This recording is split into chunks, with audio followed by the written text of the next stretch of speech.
Hello everyone, this is Ram Vishnoi and you are watching Geography Guru. आज के इस episode में, इस वीडियो में हम क्या बात करेंगे? आज हम बात करने वाले हैं class 10th SST social science की और डिस्कस करने वाले हैं सीबीएसई के ऑफिशियल सैम्पल क्वेश्चन पेपर को। ये सीबीएसई का official sample question paper number 3 रहेगा इस यूट्यूब चैनल के ऊपर। ऑलरेडी हम 2 sample question paper, 1 each for Hindi and English medium publish कर चुके हैं। आज का जो हमारा सैम्पल क्वेश्चन पेपर रहेगा, इसमें हम फोकस करेंगे हिंदी मीडियम स्टूडेंट्स के ऊपर।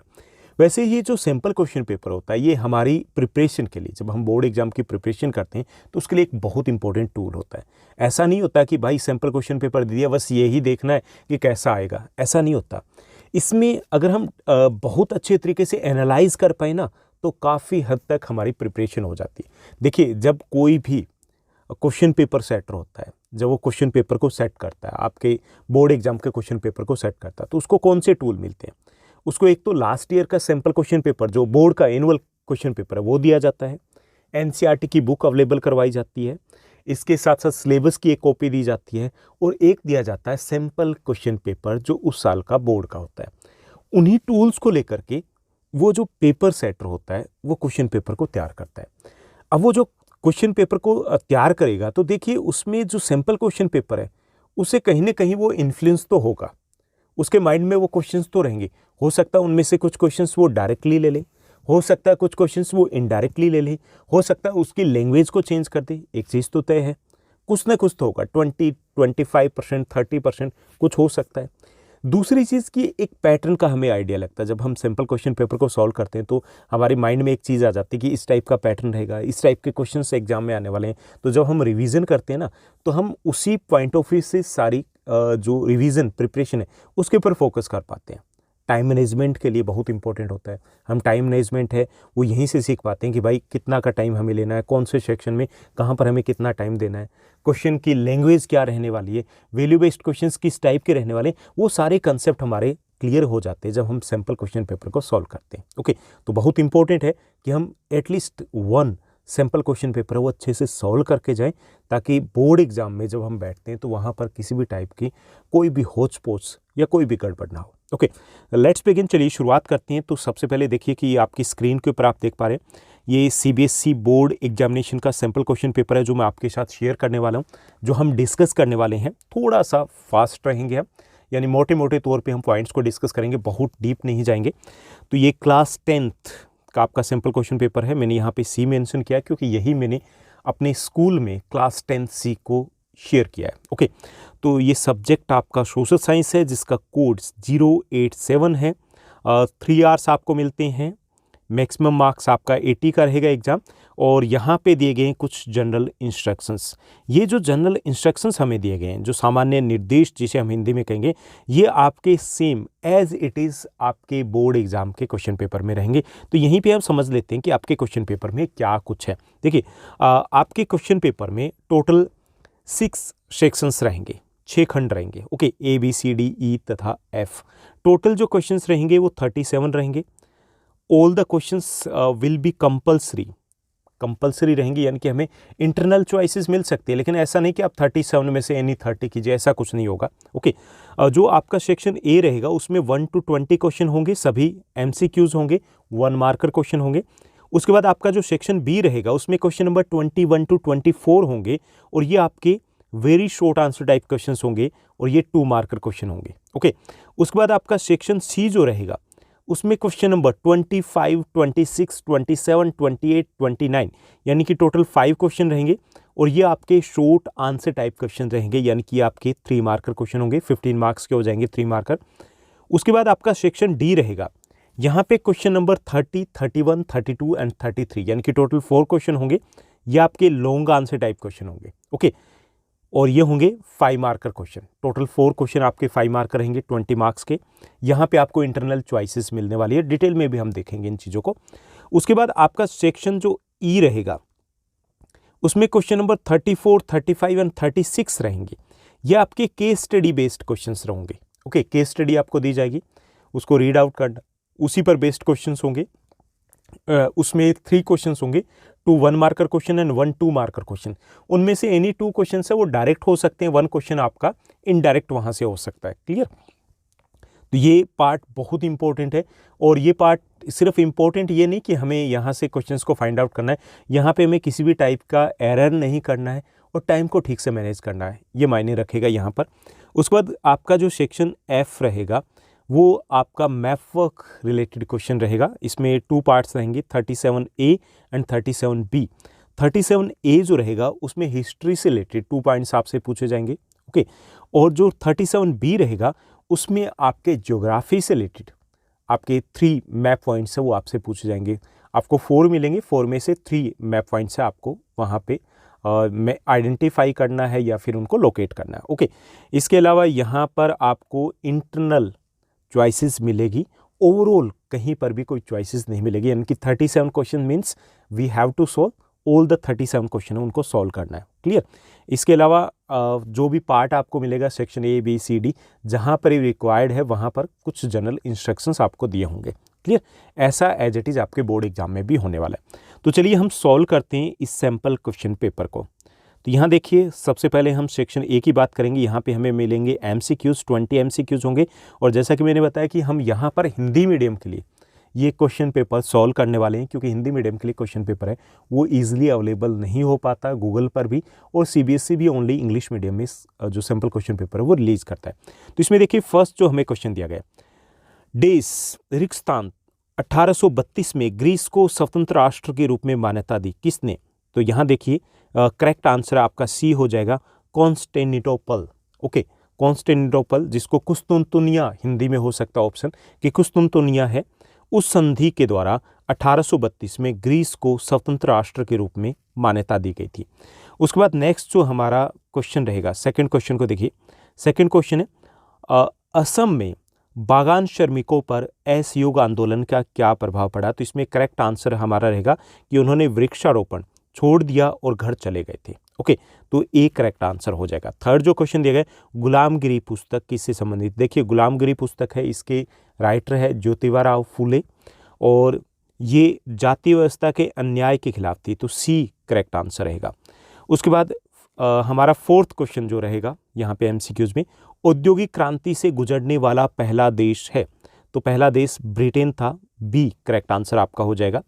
उसके बाद फिफ्थ क्वेश्चन को देखिए। फिफ्थ जो आपका क्वेश्चन रहेगा, फिफ्थ क्वेश्चन दिया गया, निम्नलिखित में से कौन सा कथन सतत पोषणीय विकास को संदर्भित करता है? ओके, सस्टेनेबल डेवलपमेंट को रिलेट करता है, हमें ये बताना है कौन सा कथन है। तो इसमें बी आपका करेक्ट आंसर रहेगा, वातावरण को, पर्यावरण को नुकसान पहुंचाए बिना किया गया विकास। ओके, यानी कि जो विकास है वो कैसा होना चाहिए जिसमें पर्यावरण को नुकसान ना पहुंचे, जिसमें हम आने वाली पीढ़ी को ध्यान में रखें, तो ऐसे विकास को हम बोलते हैं सतत पोषणीय विकास। तो बी आपका करेक्ट आंसर रहेगा। उसके बाद सिक्स्थ क्वेश्चन को देखिए, वाणिज्यिक खेती के संबंध में कौन सा कथन सत्य है? ओके, जो कमर्शियल फार्मिंग है उससे रिलेटेड कौन सा स्टेटमेंट है वो करेक्ट है, ये हमें बताना है। करेक्ट पूछा ना? नहीं, इनकरेक्ट पूछा है। इनकरेक्ट कौन सा है? तो देखिए इसमें से ये भी करेक्ट है कि फसलें बिक्री के लिए उगाई जाती है, बड़ी जोतों में फसलें उगाई जाती है, ये भी करेक्ट है। आधुनिक इनपुट्स का अधिक उपयोग किया जाता है, ये भी करेक्ट है। परिवार फसल उगाने में लगा होता है, ये इनकरेक्ट है। तो बी आपका करेक्ट आंसर होगा, यानी कि ये कमर्शियल फार्मिंग से रिलेटेड नहीं है। उसके बाद नेक्स्ट जो हमारा क्वेश्चन रहेगा, सेवंथ क्वेश्चन देखिए जो आपके क्वेश्चन पेपर में दिया गया। सेवंथ हमें क्वेश्चन दिया गया, निम्नलिखित में से किसने बांधों को आधुनिक भारत का मंदिर घोषित किया? तो ये पंडित जवाहरलाल नेहरू ने कहा था कि जो बांध है वो आधुनिक भारत के मंदिर है, मॉडर्न इंडिया के टेम्पल हैं ये। ओके, उसके बाद एट्थ जो हमारा क्वेश्चन दिया गया इस क्वेश्चन पेपर में, निम्नलिखित में से कौन सा श्रीलंका में पारित 1956 के अधिनियम का प्रावधान नहीं था? तो इसमें सी आपका करेक्ट आंसर हो जाएगा, तमिलों के प्रांतों को स्वायत्तता दी गई थी। ऐसा हुआ नहीं था, उनकी डिमांड थी लेकिन उनको ऑटोनॉमी नहीं दी गई थी।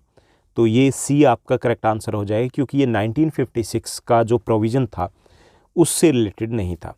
उसके बाद नेक्स्ट जो हमारा क्वेश्चन रहेगा, नाइन्थ जो क्वेश्चन दिया गया आपके सैम्पल क्वेश्चन पेपर में, संवर्ती सूची में दिए गए विषयों पर कानून कौन बना सकता है?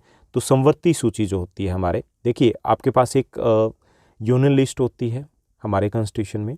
उसके बाद दूसरी अगर लिस्ट की बात करें तो स्टेट लिस्ट होती है। यूनियन लिस्ट के ऊपर केवल केंद्र सरकार कानून बनाती है, स्टेट लिस्ट के ऊपर स्टेट गवर्नमेंट जो है वो कानून बनाती है। जो संवर्ती सूची होती है, कोकरेंट लिस्ट होती है, उसके ऊपर केंद्र तथा राज्य सरकार दोनों कानून बना सकते हैं। तो सी आपका करेक्ट आंसर हो जाएगा। उसके बाद 10th हमें क्वेश्चन दिया गया है। 10th क्वेश्चन में देखिए हमें एक अभिकथन दिया गया है और कारण दिया गया है। उसके बाद हमें यहाँ पे करेक्ट ऑप्शन है वो चूज करना है। तो यहाँ पे अभिकथन जो ए दिया गया है कि जब सत्ता केंद्र और राज्य सरकारों से लेकर के स्थानीय सरकारों को दे दी जाती है तो इसे विकेंद्रीकरण कहते हैं। बिल्कुल सही है, ओके, सत्य है ये। उसके बाद है कारण आर, स्थानीय सरकारी निकायों में कम से कम 1/3 पद महिलाओं के लिए आरक्षित है। ये भी बिल्कुल सही है, लेकिन ये उसको एक्सप्लेन नहीं करता। क्लियर? तो इसमें हमारा यहाँ पर बी करेक्ट आंसर होगा कि दोनों कथन ए और कारण आर सत्य है, लेकिन कारण आर ए कथन का सही स्पष्टीकरण नहीं है। तो बी करेक्ट आंसर हो जाएगा आपका। उसके बाद 11th को देखिए, पंचायतों और नगर पालिकाओं में महिलाओं को प्रतिनिधित्व प्रदान करने के लिए क्या कदम उठाए गए हैं।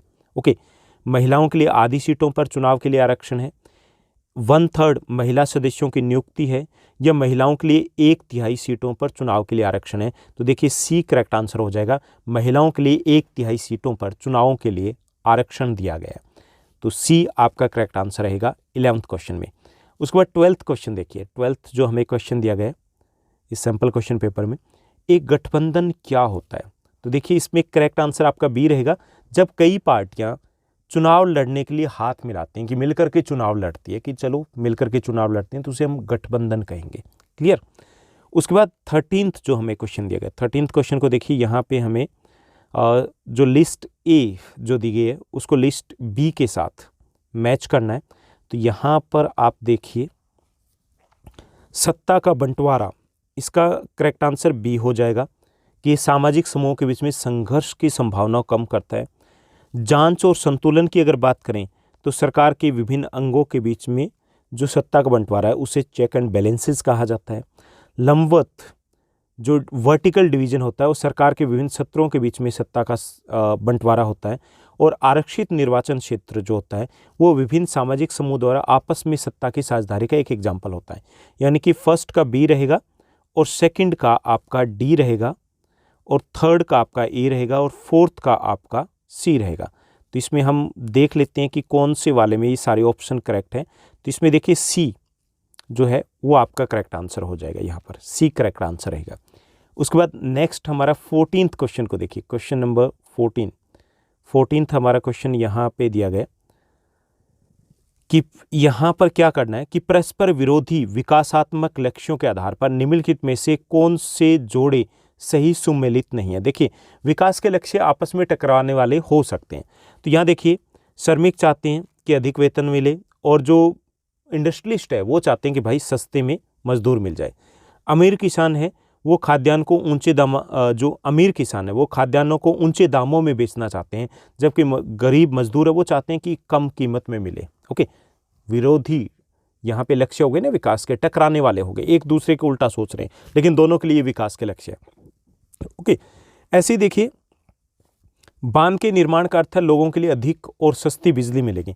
आदिवासी है वहाँ पे जगह नहीं छोड़ना चाहते कि भाई हमारी ज़मीनें छिड़ जाएगी, उनकी ज़मीनें हैं वो उनसे छीन ली जाएगी। तो यहाँ देखिए यहाँ भी टकरा रहे हैं। तो डी हमारा करेक्ट आंसर हो जाएगा। डी में देखिए यहाँ पे शहर में सड़कों का विस्तार यातायात की भीड़ को कम करने के लिए अच्छा है। तो यहाँ पे ये टकरा नहीं रहे हैं भाई, एक ही बात है कि सड़कों का विस्तार है तो अच्छी बात है। यहाँ पे विकास के लक्ष्य दोनों ही सेम है, तो ये इसमें विकास के लक्ष्य आपस में परस्पर विरोधी नहीं है। तो डी हमारा करेक्ट आंसर रहेगा। देखिए कई बार क्वेश्चन जो होगा उसकी लैंग्वेज को हमें समझना पड़ेगा कि भाई ये पूछ क्या रहा है। ठीक, ठंडे दिमाग से एक बार रीड कीजिए, 2 बार कीजिए, ऐसे 2-3 क्वेश्चन हो सकते हैं। उसके बाद 15th क्वेश्चन दिया गया प्रति व्यक्ति आय क्या है। प्रति व्यक्ति का आय है हर व्यक्ति की आय। ओके, प्रति व्यक्ति आय क्या है? Per capita income is income of पर पर्सन। ओके, हर व्यक्ति की आय। क्लियर?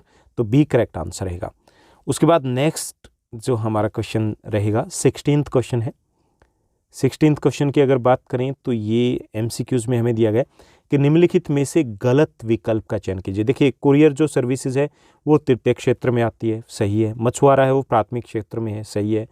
इसमें बैंकर है वो तृतीय क्षेत्र में आता है, लेकिन जो बढ़ई होता है वो सेकेंडरी एक्टिविटीज़ में आ जाएगा, स्मॉल स्केल में। ओके, तो सी हमारा करेक्ट आंसर हो जाएगा। ये प्राइमरी सेक्टर में नहीं आएगा, जो कारपेंटर है वो। ओके, वो किस में नहीं आएगा, वो सेकेंडरी सेक्टर में नहीं आ रहा, जो प्राइमरी सेक्टर है उसमें नहीं आ रहा है, तो सी हमारा करेक्ट आंसर हो जाएगा।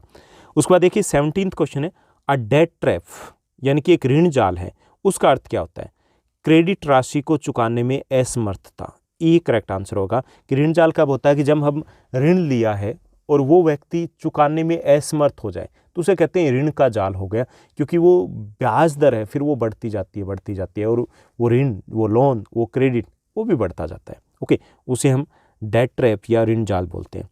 उसके बाद नेक्स्ट देखिए 17th के बाद 18th जो क्वेश्चन रहेगा हमारा 1 मार्कर में, 18th क्वेश्चन है, सार्वजनिक क्षेत्र के संबंध में निम्नलिखित में से कौन सा कथन सत्य है। ओके, तो इसमें देखिए सरकार संपत्ति की मालिक होती है, बिल्कुल सही है। जो पब्लिक सेक्टर इंडस्ट्रीज होती है उसके ओनर कौन होते हैं, गवर्नमेंट होती है, तो ये बी करेक्ट आंसर रहेगा। उसके बाद 19th क्वेश्चन को देखिए, निम्नलिखित में से कौन सा विदेशी व्यापार पर अवरोधक है। देखिए आयात पर कर, ओके, ट्रेड बैरियर होता है ये। ओके, किसके ऊपर है, विदेशी व्यापार को नियंत्रित करेगा ना ये। आयात पे अगर हम इंपोर्ट के ऊपर अगर टैक्स लगा देते हैं, बहुत लगा दिया तो बाहर से माल आना ही बंद हो जाएगा, तो इसे हम बोलेंगे व्यापार अवरोधक। किसके ऊपर, विदेशी व्यापार के ऊपर, जब इंपोर्ट के ऊपर टैक्स लगा दिया जाता है, इंपोर्ट के ऊपर ड्यूटी लगा दी जाती है। उसके बाद 20th क्वेश्चन देखिए, 1 मार्कर में हमें एमसीक्यूज में 20 क्वेश्चन मिलेंगे। ये लास्ट 20th क्वेश्चन है, विभिन्न देशों की अर्थव्यवस्थाओं के एकीकरण की प्रक्रिया कहलाती है, क्या कहलाती है, वैश्वीकरण। ओके, इस प्रक्रिया को वैश्वीकरण बोलते हैं, क्लियर, ग्लोबलाइजेशन। तो ये रहेंगे आपके 20 क्वेश्चन, और ये जो पहले फर्स्ट 20 क्वेश्चंस हैं, यहाँ पर आपको फोकस करना है कि ये आपके 25 to 27 मिनट्स में हो जानी चाहिए। ओके, उससे ज़्यादा टाइम नहीं लेना हमें। देखिए कुछ क्वेश्चंस है जो उलझे हुए हैं, तो हो सकता है 2-4 मिनट ऊपर नीचे हो जाए, तो मोटे तौर पे आप मान के चलिए कि ये जो 20 मार्क्स के 20 एमसीक्यूज हैं, यहाँ पर आप 25, 27 या मैक्सिमम 30 मिनट्स दे सकते हो, उससे ज़्यादा हमें टाइम यहाँ पर नहीं देना है, क्लियर। तो ये रहेगा आपका फर्स्ट सेक्शन, और इसमें इंश्योर क्या करना है कि कुछ क्वेश्चन जो कन्फ्यूजिंग हो ना, अगर आपको नहीं आ रहा है और आपको लगता है कि भाई इसके बारे में थोड़ा सा बाद में सोचेंगे, तो एक बड़ा सा सर्कल लगा देना यहाँ पे, ताकि जब आप लास्ट में रिव्यू करो ना, तो आपको याद रहे कि ये वाले क्वेश्चन का आंसर नहीं दिया हमें। कोशिश करनी है कि अगर आप पहले इनको सॉल्व करें तो आप एक साथ ही निपटा डालिए, ये सीक्वेंस में होने चाहिए और एक साथ ही होने चाहिए, ट्राई हमें यही करना है, क्लियर। उसके बाद नेक्स्ट जो हमारा क्वेश्चन जो सेक्शन रहेगा, सेकंड सेक्शन हमारा सेक्शन बी रहेगा, इसमें आपको मिलेंगे 4 very short answer type questions. यहाँ पे आपको किसी भी टाइप की इंटरनल चॉइसेस थर्ड में मिलेगी, थर्ड में 23rd में आपको इंटरनल चॉइसेस मिलेगी, बाकी में इंटरनल चॉइसेस नहीं मिलेगी। तो इसमें देखिए कि फर्स्ट क्वेश्चन हमें पूछा गया, तो इसमें कोशिश करनी है कि जैसे अगर हमसे 2 पॉइंट्स अगर पूछे जा रहे हैं, 2 पॉइंट्स अगर पूछे गए, तो हम 2 पर ही ना लिमिटेड रहें कि भाई 2 ही पूछेंगे, आप 3 तक जा सकते हो। आप पर क्वेश्चन 4 मिनट्स लगा सकते हो, यानी कि 4 मिनट आप एक क्वेश्चन पे लगा सकते हो। तो ये आपके 4 क्वेश्चंस हैं, तो आपको 16 to 20 मिनट्स मैक्सिमम, उतने में इनको सॉल्व करना है, क्लियर। तो यहाँ देखिए आपका क्वेश्चन दिया गया, explain any 2 changes brought about in Europe by the treaty of Veena. भाई हिंदी मीडियम में करें हम, वीना की संधि 1815 के द्वारा यूरोप में किए गए किन्हीं 2 परिवर्तनों की व्याख्या कीजिए। एक तो देखिए जो फ्रांस की सीमा थी उस पर नए राज्यों की स्थापना कर दी गई, ताकि भविष्य में फ्रांस का विस्तार ना हो पाए। एक तो ये किया गया था। फ्रांस के द्वारा विजित सभी प्रदेशों को छीन लिया गया। ओके, किससे, फ्रांस से छीन लिया गया। तीसरा जो बदलाव की बात करें तो फ्रांस में जो बर्बोन राजवंश था उसकी पुनर्स्थापना कर दी गई। ओके, तो ये 3 बड़े बदलाव थे, 3 परिवर्तन आप लिख सकते हो। उसके बाद 22nd जो क्वेश्चन है, भारत में जातिगत बंधन क्यों टूट रहे हैं, इसके 2 कारण बताइए। एक तो शहरीकरण, शहर में जब हम जा रहे हैं तो उसके बाद लोग एक दूसरे के कांटेक्ट में आ रहे हैं, एक दूसरे के संपर्क में आ रहे हैं, एक दूसरे को समझ रहे हैं, जातिवाद, जाति प्रथा खत्म हो रही है। शिक्षा का प्रभाव के कारण भी जाति प्रथा है, क्योंकि यहाँ पे कोई लॉजिक ही नहीं है। ओके, जब लॉजिक नहीं है तो जाति प्रथा ऑटोमेटिक है, वो टूट रही है। ओके, इसके साथ साथ जो आपसी मेलजोल है वो पहले की तुलना में ज़्यादा बड़ा है, इससे भी जाति प्रथा के बंधन कमज़ोर हुए। इसके साथ साथ जो परिवहन के साधन है, उससे भी हम एक साथ आते जाते हैं, तो उससे भी आपस में समझ विकसित हुई है। तो इससे भी कह सकते हैं कि जो जाति प्रथा है उसके बंधन है वो काफ़ी कम हो गए। ओके, तो ये सब कुछ हम कह सकते हैं। तो इसमें से 2 नहीं, आप 2 अगर पूछे जाए तो आप 3 कारणों पे ज़रूर जाइए।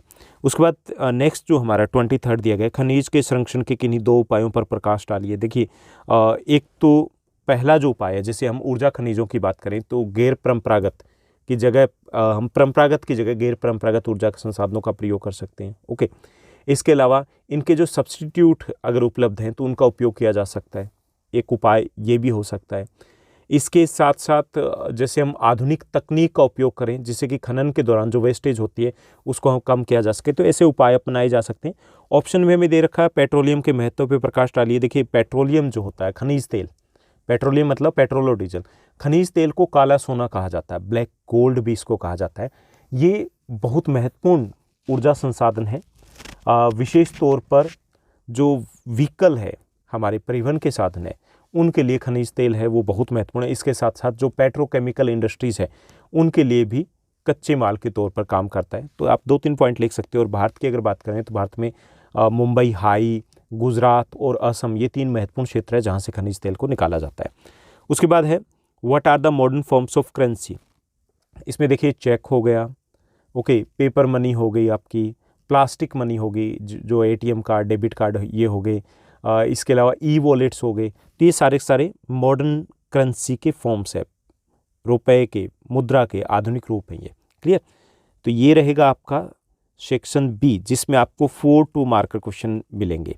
उसके बाद सेक्शन सी में जाओगे तो यहाँ पर आपको मिलेंगे शॉर्ट आंसर टाइप क्वेश्चन। कितने रहेंगे? 5 रहेंगे। तो यहाँ फर्स्ट जो क्वेश्चन रहेगा उसमें आपको इंटरनल चॉइस मिलेगी। तो यहाँ जैसे असहयोग आंदोलन ग्रामीण इलाकों में कैसे फैला था, या असहयोग आंदोलन जो शहरों में धीरे धीरे धीमे क्यों हो गया। तो देखिए भाई, शहरों से ये गाँव की तरफ चला गया था। ओके, पहला कारण तो ये कि शुरुआत में शहर मुख्य केंद्र थे, उसके बाद ये धीरे धीरे गाँव की तरफ शिफ्ट हो गया था। दूसरा कारण ये था कि शुरुआत में जब विरोध किया गया तो लोगों ने विदेशी कपड़ों का बहिष्कार कर दिया, खादी पहनना शुरू कर दिया। खादी महंगी थी, लंबे समय तक वो पहन नहीं पाए, वापस वही कपड़ा पहनना शुरू कर दिया, मशीनों का बना कपड़ा। तो आंदोलन धीमे पड़ गया। जिन विद्यार्थियों ने, स्टूडेंट्स ने शुरुआत में जोश जोश में विदेशी स्कूलों का, इंग्लिश मीडियम स्कूलों का बॉयकॉट किया था, अब अल्टरनेट ऑप्शन अवेलेबल नहीं थे, वापस जाना शुरू कर दिया, धीमे पड़ गए ये। इसके साथ साथ जो वकील वगैरह थे, जिन्होंने, जो गवर्नमेंट ऑफिशियल थे, जिन्होंने जॉब को छोड़ दिया था, बॉयकॉट कर दिया था कोर्ट वगैरह का, उनको भी वापस वहीं पे जाना पड़ा क्योंकि इनकम का अल्टरनेट ऑप्शन नहीं था। तो इसलिए ये आंदोलन था जिस जोश के साथ शुरू हुआ था, बाद में ये धीरे पड़ता गया। क्लियर? तो ऐसा कुछ आप लिखोगे। ऐसा ही 26 क्वेश्चन है, किसी देश के अंतर्राष्ट्रीय व्यापार में उन्नति उसकी समृद्धि का सूचक है। बिल्कुल सही है। अंतर्राष्ट्रीय व्यापार में उन्नति का अर्थ होता है वहाँ पर कृषि का उन्नत होना। अंतर्राष्ट्रीय व्यापार अगर उन्नत है तो वहाँ पर उद्योग धंधे भी अवश्य उन्नत होंगे। अंतर्राष्ट्रीय व्यापार अगर उन्नत है तो इसका अर्थ ये भी होता है, अगर समृद्ध है तो इसका अर्थ ये भी होता है कि विदेशी मुद्रा की प्राप्ति होगी। अंतर्राष्ट्रीय व्यापार जितना उन्नत होगा उतना ही ज़्यादा जो विदेशी संबंध है वो मजबूत होंगे। अंतर्राष्ट्रीय व्यापार जितना उन्नत होगा उतना ही प्रति व्यक्ति आय में बढ़ोतरी होगी, उतनी ही बेरोजगारी कम होगी, कुछ लोगों को रोजगार मिलेगा। तो ये कुछ पॉइंट लिख सकते हो कि इसलिए इसको माना जाता है कि अंतर्राष्ट्रीय व्यापार है किसी भी देश के लिए महत्वपूर्ण होता है। क्लियर? हमारी जो आवश्यकताएं, तमाम ज़रूरतें वो भी पूरा होती है। इसके साथ साथ 27वां क्वेश्चन दिया गया, वैश्वीकरण उपभोक्ताओं और उत्पादकों दोनों के लिए फायदेमंद रहा। देखिए वैश्वीकरण से क्या हुआ है, विदेशी जो मल्टीनेशनल कंपनीज है वो इंडिया में आ गई है, आगे ना, तो हमारे लिए कैसे फ़ायदेमंद रहा। देखिए जो चॉइसेस बढ़ गई, ज़्यादा विकल्प उपलब्ध हो गए। मार्केट में जाइए मोबाइल लाने के लिए, आपको 100-200 आपको कंपनियां मिलेगी मोबाइल की, पहले इतने ऑप्शन नहीं थे। विकल्पों में वृद्धि हुई है, गुणवत्ता में बढ़ोतरी हुई है, बेटर क्वालिटी के प्रोडक्ट मिलते हैं, बेटर सर्विसेज हमें मिल रही है, दाम कम हो गए हैं। ओके, बेरोजगारी कम हुई है। क्लियर? प्रति व्यक्ति आय में बढ़ोतरी हुई है, निर्धनता कम हुई है। बस ये सब कुछ लिख दोगे, हो गया इसमें। और इसी के साथ साथ जो प्रोड्यूसर है उनके लिए फ़ायदा क्या हुआ है कि उनको भी जो विदेशी कंपनियां, उनके साथ मुकाबला करने का मौका मिला, तो उनकी गुणवत्ता में बढ़ोतरी हुई। दूसरा, उनको भी विदेशों में जा कर के अपने व्यापार को बढ़ाने का मौका मिल पाया। ये सब कुछ लिख दोगे, बहुत डिटेल में नहीं जा रहा हूँ मैं, थोड़ा सा फास्ट चल रहे हैं हम। 28 को जो हमें क्वेश्चन दिया गया, लोकतंत्र को सरकार का बेहतर रूप क्यों माना जाता है? भाई इसके बारे में तो हम 9th क्लास से पढ़ते आ रहे हैं। लोकतंत्र लोगों की अपनी सरकार होती है। लोकतंत्र में लोग अपनी सरकार को खुद चुन सकते हैं। लोकतंत्र में सरकार को बदल सकते हैं। लोकतंत्र में हर व्यक्ति के पास एक व्यक्ति, एक वोट, एक मोल होता है। लोकतंत्र में हर व्यक्ति के पास राजा बनने का एक समान मौका होता है। लोकतंत्र में हर व्यक्ति के पास अपने राजनीतिक दल बनाने का मौका होता है। लोकतंत्र में कानून का शासन होता है। लोकतंत्र में लोगों के पास मौलिक अधिकार होते हैं। लोकतांत्रिक सरकार ज़्यादा जिम्मेवार सरकार होती है। लोकतांत्रिक सरकार वैध सरकार होती है। बहुत कुछ लिख सकते हो। ओके, तो वो आपको लिखना है। तो यहाँ पे अगर 3 मार्कर क्वेश्चन है तो हमें 5 पॉइंट्स तक जाना है। क्लियर, कोशिश करनी है। अगर आपके पास पॉइंट्स ज़्यादा ना हो तो आप उसको डेफिनेशन वगैरह इंक्लूड कर लीजिए, तो ऐसा करके आप कर सकते हो। उसके बाद 29वां क्वेश्चन है, असंगठित क्षेत्र के श्रमिकों की कार्य दिशा की व्याख्या कीजिए। देखिए, असंगठित क्षेत्र में जो कार्य करते हैं, आप कंपेयर कर सकते हो जो प्राइवेट स्कूल में, हालांकि सारे के सारे प्राइवेट स्कूल असंगठित क्षेत्र में नहीं है, वैसे हम कंपेयर कर सकते हैं कि गवर्नमेंट स्कूल के जो टीचर्स हैं और प्राइवेट स्कूल के टीचर्स होते हैं उनमें क्या डिफरेंस होता है। लगभग ऐसा ही कुछ असंगठित क्षेत्र में होता है। देखिए, काम करने के घंटे निश्चित नहीं होते असंगठित क्षेत्र में, वेतन कम होता है, जॉब सुरक्षा नहीं होती, कभी भी कह सकते हैं भाई कल से मत आना। ओके, तो सबसे पहले कि असंगठित क्षेत्र होता है वो सरकार के प्रत्यक्ष तौर पर अधीन नहीं होता। वहाँ पर नियम कायदे होते हैं लेकिन आमतौर पर वो लागू नहीं होते हैं। वहाँ पर जॉब सुरक्षा नहीं होती है। क्लियर, वहाँ पर वेतन कम होता है। वहाँ पर काम करने के घंटे निश्चित नहीं होते। वहाँ पर अधिक काम करने के अधिक मतलब पैसा या वेतन नहीं मिलता। वहाँ पर पेड हॉलीडे, ओके, सवैतनिक अवकाश नहीं होते हैं। वहाँ पर मेडिकल फैसिलिटी नहीं होती, वहाँ पर पेंशन की सुविधा नहीं होती। तो ये सब कुछ लिख सकते हो जो असंगठित क्षेत्र में होता है। तो ये रहेगा आपका सी सेक्शन। उसके बाद डी सेक्शन की अगर बात करें तो डी सेक्शन में क्या रहेगा, आपको मिलेंगे 4-5 मार्कर क्वेश्चन। और इसमें देखिए कि सबसे अच्छी चीज़ क्या रहेगी कि यहाँ पर आपको इंटरनल चॉइसेस मिलेगी। इंटरनल चॉइसेस यानी कि नीड नॉट टू वरी। ऐसा हो ही नहीं सकता कि अच्छे से आपने प्रिपरेशन की हो और दोनों के दोनों क्वेश्चन ना आते हो, कोई एक तो आएगा ना। तो सबसे पहले जो हमें रीडिंग टाइम मिलेगा ना इन बिटवीन, पहले एग्जाम से पहले, उस रीडिंग टाइम में हमें अच्छे से डिसाइड कर लेना है कि इनमें से कौन से वाला क्वेश्चन करना, बहुत अच्छे से। ठीक, तो वहाँ कन्फ्यूजन ना हो। कई बार क्या करते हैं कि बच्चे पहले से डिसाइड नहीं करते, उसके बाद फर्स्ट क्वेश्चन को करने लग जाते हैं, हाफ किया, अटक गए, फिर लगा के चलो इसको क्रॉस करते हैं, दूसरा करते हैं। भाई गड़बड़ हो गई ना, टाइम वो हमारा 5-6-7 मिनट्स चले गए। तो ये हमें ध्यान रखना है। और जो सिंगल हमारा 5 मार्कर क्वेश्चन होगा उसको हम 10 मिनट्स देंगे। ओके, कितने मिनट्स देने? 10 मिनट्स देने हैं। क्लियर, उससे ज़्यादा नहीं। तो इसमें देखिए जो हमें क्वेश्चन दिए गए, फ्रांसीसी लोगों के बीच में सामूहिक पहचान की भाव पैदा करने के लिए फ्रांसीसी क्रांतिकारियों ने कौन से उपाय प्रथाओं का प्रयोग किया। देखिए, उन्होंने एक देश के लिए कानून को लागू किया, फ्रेंच भाषा को राष्ट्रीय भाषा का दर्जा दिया। ओके, इसके साथ साथ उन्होंने वहाँ पर ट्राई कलर को अपनाया। क्लियर, ट्राई कलर मतलब वहाँ का जो तिरंगा था उसको उन्होंने अपनाया। इसके अलावा उन्होंने प्रतीकों का प्रयोग किया। क्लियर, तो ऐसा कुछ सिंबल्स का प्रयोग किया। तो ये ऐसे कुछ आपको मेंशन करना है यहाँ पे।